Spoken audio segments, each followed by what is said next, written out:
I thought it was a gimmick. Not gonna lie, I did at first. It's kind of surreal, honestly, to see that, because you're so used to just, cows run out of grass and away they go. We had some other products we used. They just seem to live on them. I mean, they seem to burn through them way more. Like, I had to have more out there. It said so many per head, and it was good stuff, but they just seemed to stand there and lick at it all the time. They were still lacking something. It just seemed like they never were full. And the grass was drying up, and we weren't getting them rains to get it to, and it just seemed like we were not utilizing it. I think it was at a Stockman's farm show. I talked to Shane about it. He actually used the product, came out and said, hey, here's what we did. This is what it did for our operation, and actually had data to prove to me that this is what had happened and this is how it worked and this is what it's done. That makes me go, okay, he's not just blowing smoke somewhere where he shouldn't. They just lay around, they're more content, and I see the feed efficiency that I'm able to feed them.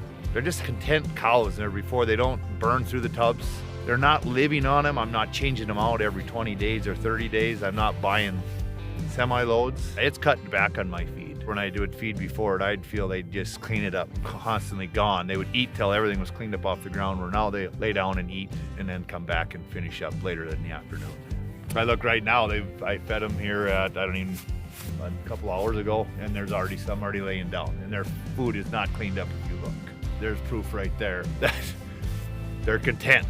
They'll utilize some of that grass that they probably wouldn't, because it's breaking it down. It's doing something to their digestive system inside that's causing them to still eat that, versus looking just for the green stuff that's around. I mean, we would still rotate them and move them, but you can leave them there a little bit longer if you don't get that rain. It's not like I got to get them out of here because they're starving. If you're running cows on something 2 weeks longer and leaving something 2 weeks longer that maybe they'd come off of, and you can move them a little bit, you're utilizing the grass. If you do end up in a drought, the next year you're going to have some regrowth. To put a value on it, I can't give you a number, but at the end of the day, if you're not burning your grass out where it's down to nothing, I guess to me that's priceless.